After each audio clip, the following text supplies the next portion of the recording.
बापरे, असं वाटत आहे आमच्या घरी दिवाळी झाली. नमस्कार मित्रांनो, मी वनिकर आणि पुन्हा एकदा माझ्या मिनी ब्लॉग मध्ये तुमचं सर्वांचं स्वागत आहे. 1 ते 1.5 तासापासून मी अशीच बसून आहे उन्हामध्ये. असं वाटत आहे सर्व गावाची थंडी मला एकटीलाच लागत आहे. आज सॅटर्डे असल्यामुळे माझी अजिबात इच्छा नव्हती जायची आणि आई पण मला म्हणत होती आज सुट्टी घे म्हणे शॉपला, तरी पण मी शॉप मध्ये आले. कारण माझ्या गिराईकाला सर्वांनाच माहिती आहे की सॅटर्डेला पण शॉप चालू असते. त्यानंतर 3ला शॉप बंद केले आणि मी दूध घ्यायला किराणा शॉप मध्ये आले. तर साईला कॉल करून आम्ही दोघांनी पण लाइटिंग लावली.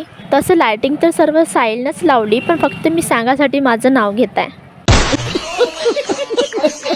जसं की मी फर्स्ट मिनी ब्लॉग मध्ये सांगितलं होतं की क्रिसमस येत आहे, त्याच निमित्ताने आम्ही लाइटिंग लावली मस्त. फायनल लुक बघू शकता तुम्ही, खूप सुंदर दिसत होतं. त्यानंतर मग सर्वजण आले होते, प्रेयर केली आम्ही. प्रेयर झाल्यानंतर बघू शकता कसा पसारा झाला होता. सर्व आवरून घेतलं, भांडे घासले, मग मी गेले डान्स प्रॅक्टिसला. तर चला बाय.